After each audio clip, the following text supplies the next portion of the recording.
गांजीपुर नाम का एक छोटा सा गांव था, जहां न तो बिजली का ठिकाना था, न पानी का भरोसा, लेकिन फिर भी लोग खुश थे। आज की कहानी गांव के एक जोड़े की है, रामू और सीता की।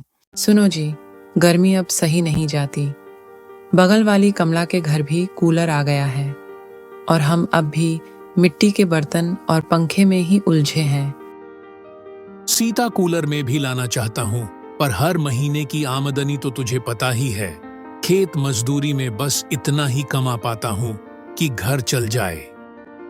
पैसे का बहाना तो सब करते हैं, पर तुम मेरे लिए इतना भी नहीं कर सकते। सीता की आंखों में नाराजगी से ज्यादा एक खामोश उम्मीद थी और रामू को यह बात अंदर तक चुभ गई। अगले दिन से रामू ने खुद से एक वादा किया, कूलर लाकर ही रहूंगा। 15 दिन तक रामू काम में दिन रात जुटा रहा। उसकी आंखों में एक ही सपना था, सीता के लिए कूलर।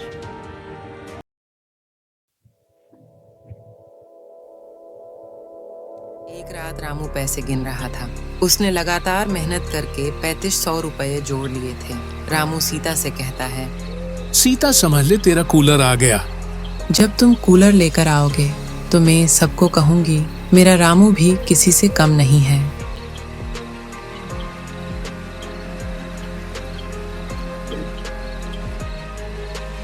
रविवार की सुबह रामू झोला उठाकर बाजार की ओर निकल पड़ा। 6 किलोमीटर पैदल चलकर रामू बाजार पहुंचता है। रामू एक इलेक्ट्रॉनिक दुकान में जाता है और कहता है, भैया मुझे एक कूलर लेना है। जी भैया, ये देखिए 3200 रुपए का मिनी कूलर बढ़िया हवा देगा। रामू कूलर की कीमत 3200 सुनकर खुश हो जाता है और कूलर खरीद लेता है। तभी अचानक आसमान में बादल काले पड़ते हैं और बारिश होने लगती है। रामू दुकान में ही छिप जाता है।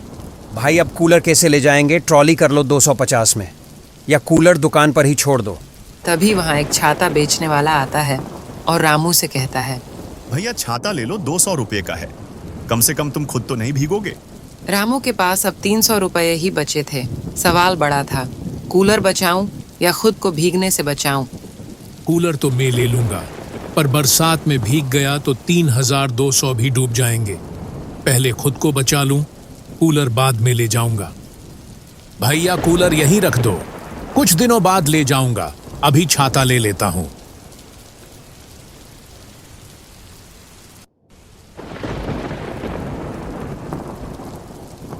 रामू बारिश में छाता लगाए हुए घर पहुंचता है। सुनो जी, कूलर कहाँ है? सीता, अगर मैं कूलर ले आता तो बारिश में भीग जाता और हमारे पैसे बर्बाद हो जाते। इसीलिए मैंने खुद को बचाने के लिए छाता लिया और मैं आ गया। सीता कुछ नहीं कहती, चुपचाप अंदर चली जाती है। लेकिन सीता को समझ आ गया कि रामू का फैसला गलत नहीं था।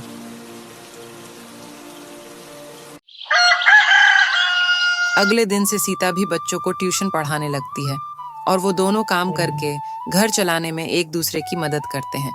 एक दिन रामू फिर उसी दुकान पर जाता है और कहता है, भैया मेरा कूलर अब दे दीजिए, मैं पूरे पैसे लेकर आया हूँ।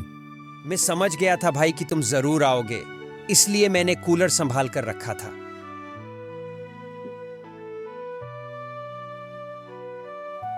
रामू कूलर लेकर घर जाता है। सीता कूलर देखकर बहुत खुश होती है।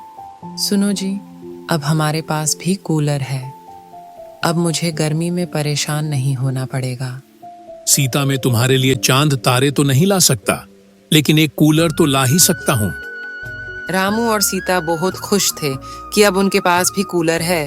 अब रामू और सीता खुशी खुशी अपना जीवन व्यतीत करते हैं।